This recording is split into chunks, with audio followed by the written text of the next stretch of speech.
We love doing this podcast, and we've got an all-new episode with questions and answers. Your questions are answers. I'm John Canzano. You can read my work at johncanzano.com. He's Jon Wilner. You find him at wilnerhotline.com.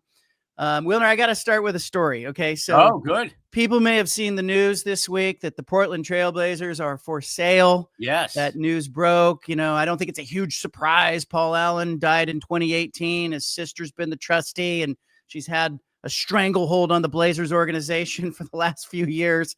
While she's sitting baseline eating popcorn as the trustee. But Blazer fans are rejoicing. But I got to tell you, I filed, and you're going to relate to this. I filed a column about a bad incident at a youth softball field, youth sports parents misbehaving again. Yes. And then within about 90 seconds, Blazers news breaks.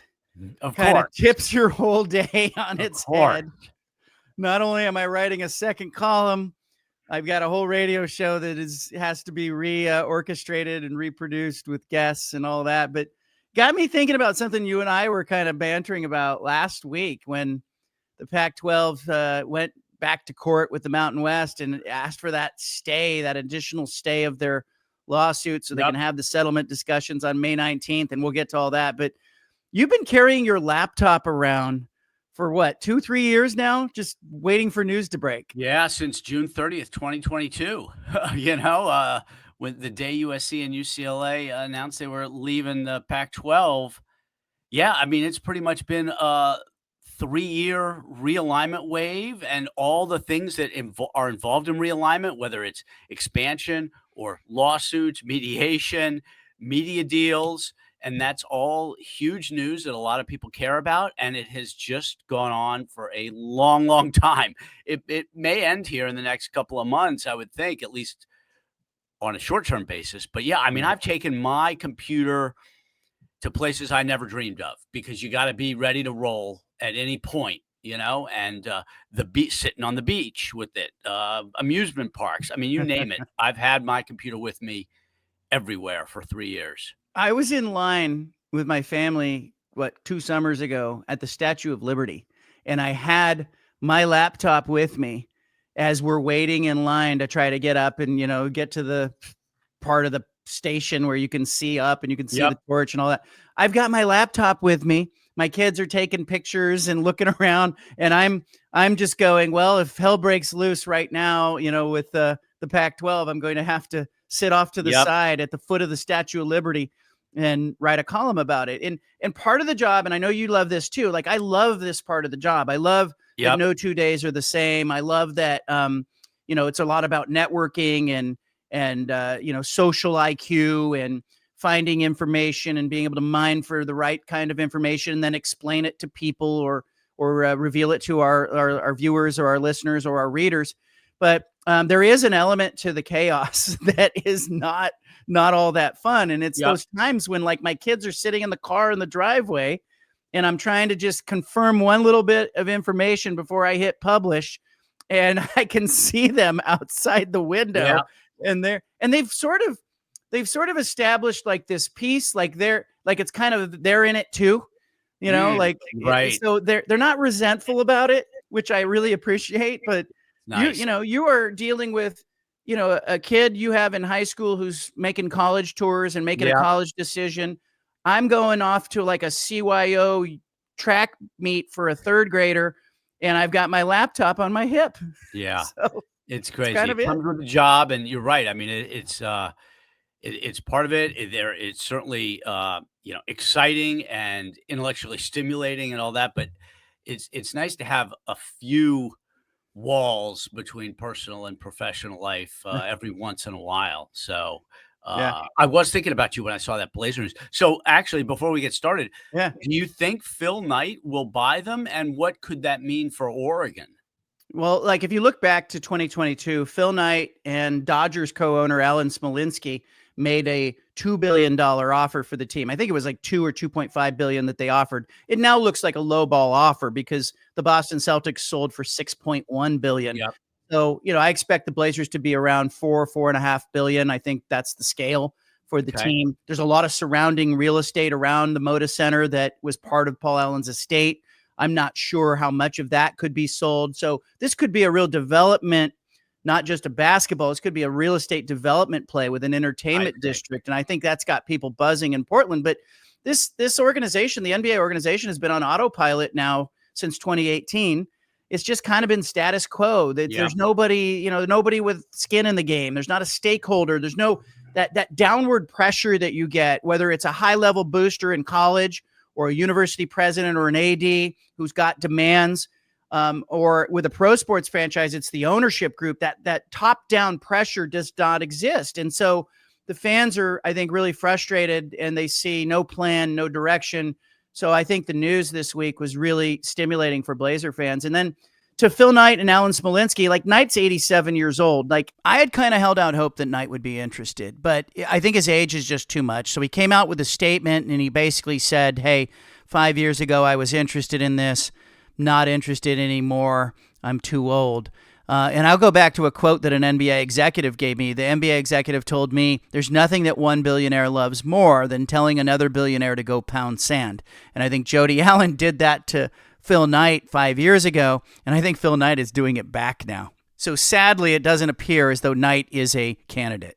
Yeah. Wow. A lot going on. Yeah. I mean, a lot going on. All right, let's get to some news here. Or some questions. Yeah, let's do it. Fire away. All right, I'll start here from Bob Horn or Ag Cat. Which Pac-12 schools want to expand east and which don't?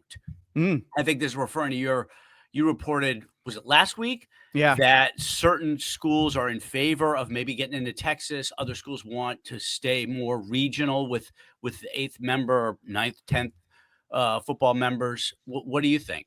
Well, I think it's important to remember this is all fluid. And so, I've had conversations one week about, we really don't have a desire to travel. That could all change if TV partners are like, hey, these are the schools we want, right? Yep. But there is a faction of schools that say, hey, look, part of the reason why we're forming this conference is geography.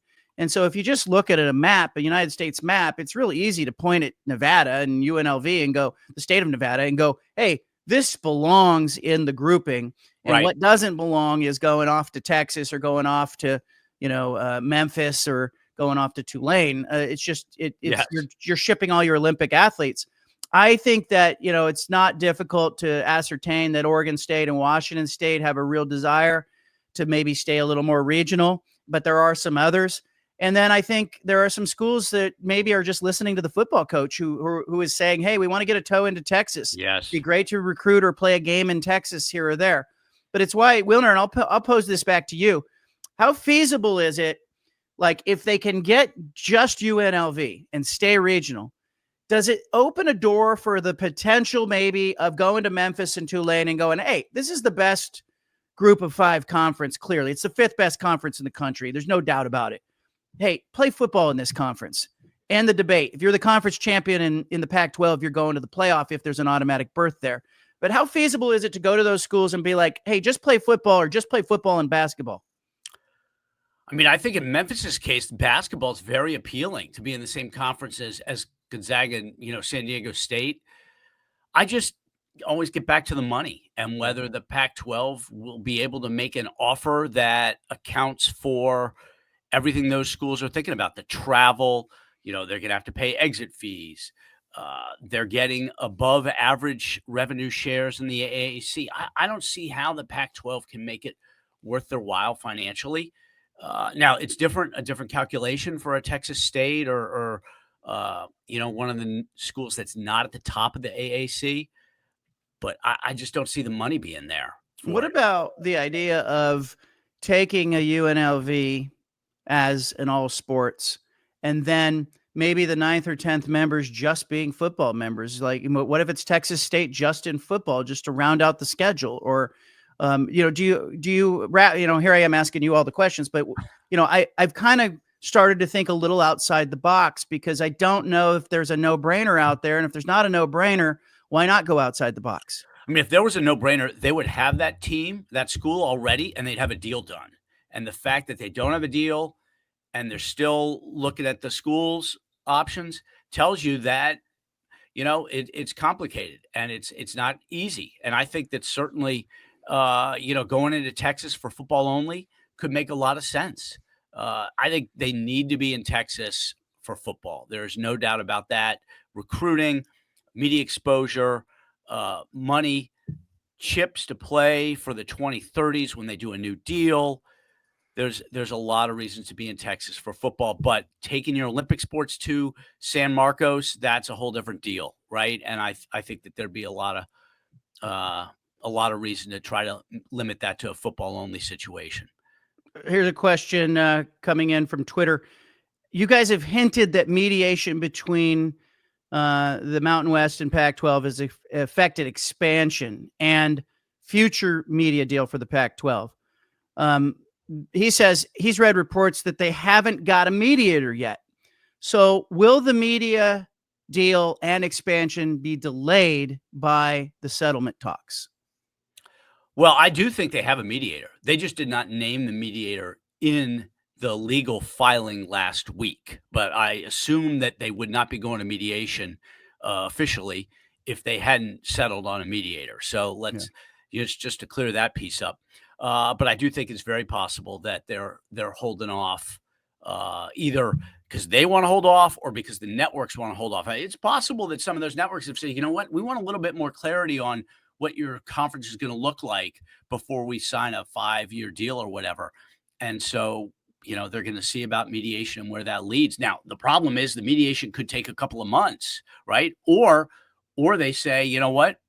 They have 2 or 3 sessions and they're not going anywhere. They say, all right, we're going to trial. And then who knows when the trial is. And that takes a long time too. So it's complicated. It's multi-dimensional chess. Yeah. And I think, I've been told that mediator is likely either a retired federal judge or a federal judge due to the antitrust piece of this lawsuit, because you're going to need somebody who really understands the law and has ruled on such cases. And, the litigators and the attorneys I've talked with who have been involved in settlements that are similar tell me that, a big part of the mediator's job is to get in front of the Mountain West, get in front of the Pac-12 and talk through their legal arguments and say, hey, you're a little weak here, but you're strong in this area, and have them sort of grasp an understanding of where they are. And of course, everyone will tell you that when both sides leave the mediation a little disappointed, but with a deal, that's the best kind of deal. So I expect that they get there. Also, there's 2 or 3 different legal cases here that are being mediated. There's a contract dispute between the Pac-12 and the Mountain West that is part of this. There is the antitrust suit that is part of this.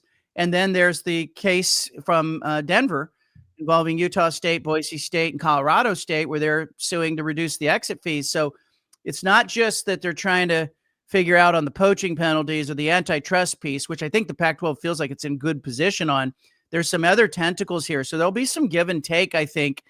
And I think most people, like Wilner, I think they'll get a settlement. I think they'll eventually. Yeah. I don't think either side wants to go to a trial where they risk getting shut out and having to pay the other side's legal fees on top of everything.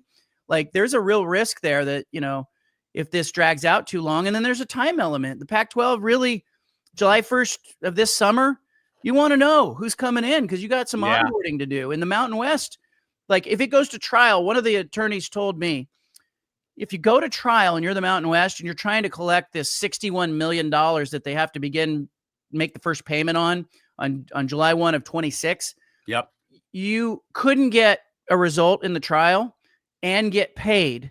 It takes more than a year for that to happen. And so I think there is a reason why there's been some waiting and dragging of the feet on the mediation. I actually think the Pac-12 is in the more advantageous position because they know if they push the Mountain West closer to, summertime with the settlement, there's no way if it goes to trial that the Mountain West is going to be able to make that payment on July 1. Yeah, no, great point. Great point. All right, let's move on here. If the Power 4 conferences get majority control of college athletics, and they are pushing for that by restructuring how the whole thing is governed, how bad does every other school outside those 4 conferences get screwed? What keeps those conferences from saying goodbye and telling everyone else, form your own association? Basically, how does college sports in totality deal with the fact that the ACC, Big 10, Big 12, and SEC are trying to gain control of all the vital aspects of the enterprise. I just don't know how much more control they want and need because they already make all the decisions anyway. They're driving all of the decisions. They're doing things without the group of five anyway. And so, again, we come back to the Pac-12's media rights deal. People keep saying, why is it only a 5-year deal? Why not go longer term, lock teams in? Why the low exit strategy? It's all designed to help usher these schools, these 7 or 8 or 9 schools that are going to be in the Pac-12. It's help designed to usher them into whatever comes next. And so, I talked to Big Sky Commissioner Tom Wistrcill, and he was sort of saying, look, the House stuff got pushed on everybody else by the Power Five. And now they want control of the NCAA tournament. And he's like, where does it stop? And Stu Jackson, where does it stop? Like, I don't think it's great for the greater good, but it's clear that with the NCAA tournament and everything else, they want all of the money. They want all the control. They want access to the postseason. I mean, you tell me, Wilner. Well, no, I think the NCAA tournament's a big part of it. It is absolutely. The college football playoff is a separate entity, and the conferences run that. But the March Madness is run by the NCAA, and it is structured in a way with the automatic bids to make sure all of Division I gets paid. And the major conferences are getting tired of that, which we talked about this before. I think that Fox tournament, the Crown, the college basketball Crown, that's now the week before the Final Four, is being set up as a vehicle for to eventually replace the March Madness if the power conferences don't get what they want, because Fox is a media partner with the Big 10 and the Big 12. So you've already got 2 out of the 4 with close ties to Fox. And I could easily see how they don't get what they want with March Madness and the NCAA and the sprawling Division I. Then they take their ball and they go to the college basketball Crown, and that becomes the new primary postseason event. I just don't think it works. Like, I just don't think the American sports fan who's been growing up on the NCAA tournament is going to go for the Crown. But they already took over the NCAA tournament. You saw, what was it? The at-large, was it like 7 or 8 at-large teams that weren't in the Power Four? Yeah. And if you throw the Big East into there, that's not, exactly a, minor college basketball. If you throw the Big East in there, it was like 3. Yep. So they've already got control of it. I just don't know how much more they can take. Here's a question coming in from Cola 3036. What's more important to a media rights deal? More TVs per school, the kick times, TV exposure, additional time zones. He says, unlikely that the Pac-12 is going to get everything it wants. So where's that blend on that sliding scale in your mind? To me, they have got to prioritize exposure on linear television. So either cable or broadcast. If they don't, they're going to become irrelevant. And if you're irrelevant, the money doesn't really matter, right? You got to be seen. The next 5 years is an audition for Pac-12, new Pac-12 schools. I mean, it's an audition for the ACC and the Big 12 schools as well to get into whatever comes next, either an expanded SEC and Big 10 or a Super League. Everybody outside of the SEC and Big 10 is auditioning the next 5 years. And for the Pac-12, you got to be seen. If you have an audition, nobody sees you. Doesn't matter, right? So I think they need to prioritize getting on linear television. I was with Gonzaga AD Chris Standiford last month, and I was talking with him about what Gonzaga values in a media deal. Is it exposure? He said we're looking for a partner. They want somebody who is going to want to really get on board and get shoulder to shoulder with the Pac-12, and especially from a basketball standpoint, and really give it that platform, that exposure, all the shoulder programming that comes with it. We see that probably best case on ESPN with the SEC. They are a partner in it with the SEC, and they're constantly in an obnoxious way banging the drum for the SEC. I think some of the other conferences, like the Big 10, is starting to get with that with Fox, right? But that really was largely missing from the old world Pac-12. You didn't have the network exposure that you had. You didn't have the major partner. Yes, you had the Pac-12 network, but you couldn't get it anywhere. Couldn't get it, and yeah. so I think they're really looking for partnerships, and whether that is Turner and TNT or ESPN from a basketball standpoint. I think the 25 deal with Oregon State and Washington State gave you a peek into it was exposure, linear, 100% of the TVs on CW, 100% of the TVs on CBS, and here's a sprinkling of Friday and Saturday night games on ESPN. I would expect that's going to carry forward in the new deal. Yep, no doubt about that. Here's one. Why on earth does this from Cougs Guy 06? Why on earth does UNLV think it would get into the Big 12? It seems like there are 10 schools that would be ahead of the Rebels if the conference wanted to expand, including current ACC schools if that league splinters. Yeah, I think there's a lot of wishful thinking out there, and I think it exists in the Pac-12 footprint as well. I've heard, we want to be in position for what comes next. There may not be an opportunity for what comes next, but you can't control that. I think there are some people at UNLV, like every college, who think more of themselves than maybe the outside world does. And, the Big 12 and other conferences have proven you can get to Las Vegas without having UNLV or a local school as part of your conference. You can still play games there. You can still have a presence there. So I'm a little skeptical that that is viable. I also know that, Brett Yormark, the commissioner of the Big 12, he kind of got his hands slapped a little bit by his presidents when he started talking about basketball additions months and months ago in Gonzaga. And then suddenly the Big 12 wasn't in the market to add another schools. But I think partly this could be that the Big 12 is very proactive in having conversations with other schools, and maybe UNLV, obviously they probably have had some conversations, but I don't think there's legs to this. And I don't see the Big 12 presidents in the foreseeable future in this media deal going, we got to have UNLV. It doesn't move the needle enough. And there are questions, I think, in Las Vegas about the commitment to winning and investment in football. And they have big financial issues, don't they? Yeah. So, and you do wonder if the new Mountain West would provide them with the platform, the exposure, the resources that they would need to then get in position to join the Big 12 in 2030. I do think that, there is a possibility that the Big 12 and the ACC could end up in some kind of merger eventually, or if, 2030 rolls around and North Carolina and Clemson and Florida State leave for the SEC or Big 10, other schools in the ACC might look to the Big 12. I've always thought that one potential outcome is you've got like a 24-team SEC, a 24-team Big 10, and a 24 to 28 team Big 12 that is kind of the receptacle for a lot of the schools that don't get into those other two. And, UNLV could be part of that eventually, but there's many, many steps to get to that point. And I do wonder if the Rebels will have the rocket fuel in the Mountain West necessary to get themselves positioned to be attractive to the Big 12. Here's a thought that dovetails a little bit with what you're saying.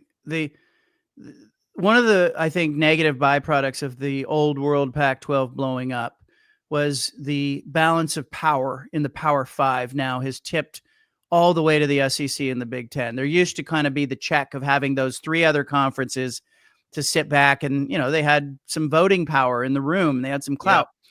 When you talk about merging the Big 12 and the ACC, I go, wait a minute, isn't the better thing for them to stay separate, but stay shoulder to shoulder, and then go, hey, let's bring back the Pac-12 into the room and make it a Power Five, so these other two just don't run away with it. I mean, I don't know, maybe that ship has sailed, but I think the SEC and the Big Ten have benefited more than anybody by the downfall of the Pac-12. Oh, there's zero doubt about that. Yeah. I just don't know. I mean, if the top schools in the ACC leave, will the others, be willing to stay together? Schools make, with realignment, you do what's best for yourself, right? You ask questions about how it's impacting others later. And, at that point, the Louisvilles and the Miamis and Syracuses and Pitts and Virginia Techs, they may decide, what, something in the Big 12 is a better deal for us. But that certainly, we're multiple steps ahead. Yeah. Except for the fact that a lot of the stuff that happens is going on now is going to have ramifications for the 2030s. Yeah. And it all fits together in a big puzzle. We just don't know what the ultimate puzzle is going to be. Question coming in about NIL. Oh, Will NIL be regulated sometime in the near future? okay. I just published a big article on this. So the deal is with this House lawsuit. Now, if we assume that the judge approves it and revenue sharing era begins on July 1st, there's still going to be NIL. The power conferences are setting up a clearinghouse to try to ensure that NIL is basically above board, that it is truly compensation for services rendered with endorsements or with promotions, right? And not NIL the way we see it now, which is a recruiting inducement and pay for play.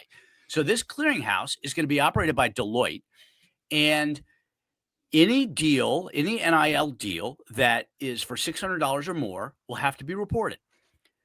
Most deals, except for those involving publicly traded companies, will then be subject to a fair market value evaluation by Deloitte.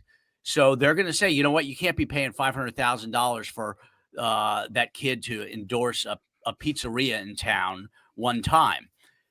Deloitte is, in theory, the SEC, Big 10, Big 12, and Pac-12 and ACC, the defendants, are going to provide this clearinghouse with enough enforcement authority that its rulings on the NIL will stand. I think that there's going to be lawsuits. I don't think you can say, you can't appoint a clearinghouse and say you determine what fair market value is. Fair market value is whatever somebody's going to pay.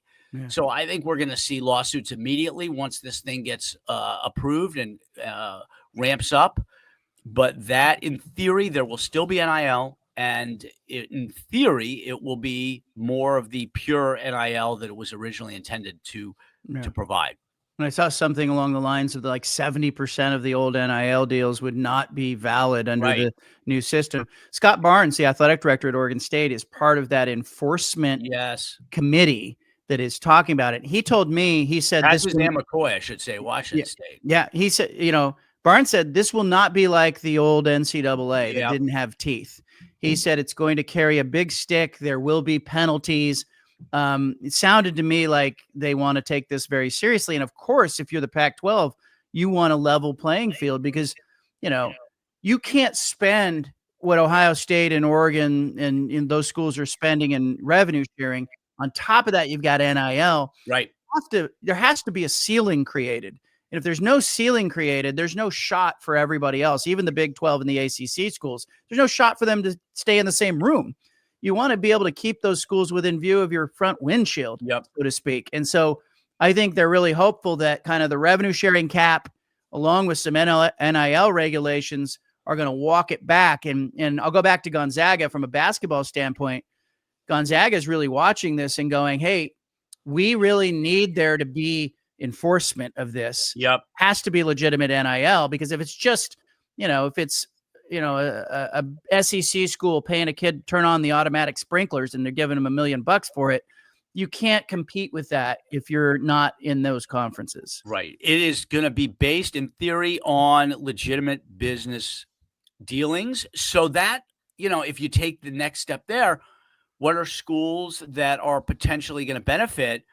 I mean, I think Washington is very well set up in this new era because think about all the huge businesses in Seattle, right? I mean, between Microsoft, Amazon, and Starbucks alone, there is a huge amount of potential for the Seattle Puget Sound business community to provide Washington athletes with pure play NIL and give the Huskies an advantage, because you're going to be spending $15 million on your football roster. And then Ohio State and Texas are going to be spending another $5 to $10 million on NIL. If you can come close to matching that, if you're Washington or Oregon or the LA schools come close to matching that, you're going to have a chance. Yeah. I think we got time for a couple more. What do you got? All right. Well, we're going to break here and go local and go personal. Okay. $7.50 the game has been sold. Is the bald-faced truth still going to be on the air? Yeah. Paul I Blart. find Go out ahead. every day at 3:00 when I flip on the gear and I go, okay, are we still good? No. They 750 games part of Alpha Media, 205 stations nationally. This new entity has come in and has acquired it. Anybody who's ever been part of those, a corporate acquisition knows that there are a lot of questions and a lot of people looking around. I know I can't control any of that, but Yep. I do know that I've got a contract that's got like 13 or 14 months left on it. And I know I'll do something beyond that, whether it's, on terrestrial radio or somewhere else. I don't know. But I'm in a day-to-day thing, man. It's just, Yeah. I never intended that show, by the way, to be more than like a 2 or 3 year thing. And it's like 20 years now, Wilner. I don't know if you've ever done something like that, but I look up and I'm like, I'm still doing this. And I'm embarrassed about the shows that I did in the beginning. So who knows where it will go, but yeah, my contract's good and I'm good and I have fun doing the show. So yes, it'll stay on for the foreseeable future. And good to hear. Sure, they didn't buy the station just to take, their top show and go, all right, we got to get rid of this show and put something else on, Good to hear. Well, all your listeners are going to be thrilled to hear that. Yeah. Maybe some of them just hate listen, so there might be some of that going on. They hate listen. I hadn't thought about that. Yeah. That's bigger. That might be, those listeners are more engaged than the listeners who like you. So there's that as well. That's all right. true. Go couple ahead. more. All right. Go ahead. Why You is pick an Air Force seriously considered for expansion? I would take Air Force in a second, writes Huddle 1963.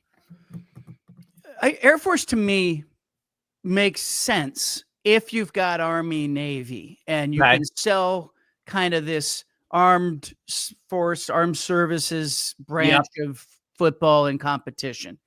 It doesn't make as much sense to me as an outlier. And if you've got Colorado State, you have the media market. Not that Air Force is going to get great penetration into that market, but still, you've got the media market. To me, it's akin to like you have Utah. Do you need Utah State? Or, and I know the Big 12 went Utah and BYU, but I think that's a different animal. You're buying a rivalry and two rabid fan bases there. So, for me, look, I think if the Pac-12 were in a pinch and said, hey, we got to get to, X amount of schools and the Mountain West is breaking up. Yeah. I mean, I think they'd take a passing glance, but I have not heard any of my sources talking about Air Force. And so I think what happens with Air Force is if the Mountain West does lose UNLV, I think Air Force lands in the American. It makes the most sense by far. I would think that some of those football coaches in the Pac-12 would be opposed to Air Force. Nobody likes to play the triple option. And the altitude there, I'm going to tell you. You were there. I was walking last year, not to out myself as needing to get a little more cardio, but I was walking from the parking lot up the stairs to the press box. There's no elevator or whatever, it's a good military workout. Like I said, how do you get to the press box? They just point to the heavens. And so I walk all the way up there, man. I was hurting, Wilner. And I was like, this is like, what would that be like to play at this altitude all the time? But yeah, you're playing against a wonky offense. You're playing every other time there. And it's a weird place to play. I love the academy. I loved walking around the parking lot, seeing kind of some of the tradition and the cadets and the airmen who were kind of walking around. But I think it belongs in the same conference as Army and Navy. Yeah. And also on the basketball front, not a great product there, right? And certainly basketball is going to be important for the new Pac-12. So I got one more. Okay, let's do it. All right. And this is a question from me. Okay. You are a Baseball Hall of Fame voter. Ooh. Yeah. There was some news yesterday. Yes. Would you vote Pete Rose in? Yeah. So Rob Manfred basically said, lifetime ban ends when you die. It's not an eternal ban. So it's like the 8 players from the 1919 White Sox, the Black Sox, including Shoeless Joe Jackson, now eligible for the Hall of Fame. Pete Rose eligible for the Hall of Fame. I absolutely put Shoeless Joe, fourth highest batting average of all time, 354 career hitter, had 12 hits. That was a record in the 1919 series, by the way. He set a record for postseason World Series hits. I put Joe Jackson in the Hall of Fame, no problem. He belongs there. I put Pete Rose in too. He's got more hits than anybody. I think, the Baseball Hall of Fame, like Pete Rose said this, and I think he's wrong about this. He said this before he died. He said, the Hall of Fame is for the player and the player's family and the fans of that player, to honor that player. That was his view. I disagree. The Hall of Fame to me is a museum of baseball history. Yep. Yes. And it includes all the great players. So if you don't have the guy who had more hits than anybody, and you don't have the player in Shoeless Joe who had the fourth highest batting average of all time, what kind of museum is this? Like, put him in, and put in, like, he was banned from baseball until his death in 2024. Right. And then he was reinstated. And then, so I think these guys are going to get in 2027. I think, as snobby as us Baseball Hall of Fame voters can be, I think you got to acknowledge it's a museum. Yeah. The guy had more hits than anybody. Put him in the Hall of Fame. So will you actually be able to vote, or does he go to the? Oh no, no, because he won't go to the normal committee. He'll be on the special ballot in 27. Where they look back and they kind of look for players that were oversights, who belongs in, and I think all the 1919 Black Sox and Pete Rose are going to be on that list. And I think Joe Jackson and Pete Rose will get in, but they're going to have to wait till 2027. The ballot that I get is, hey, here are the players who are eligible for induction now. Okay. And, guys like Barry Bonds and Pete Rose, they'll have to go to this other committee eventually, and Roger Clemens and others, to see, like, do they get on? Do you think that what's happening with Rose and Shoeless Joe will affect how people view the PED guys?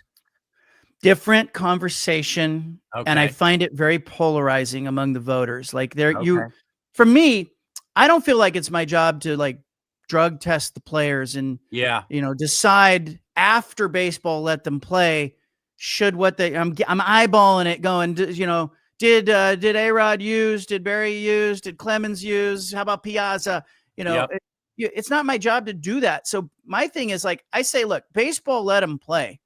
So what they did has to count. And again, I'll go back to my thought about it being a museum.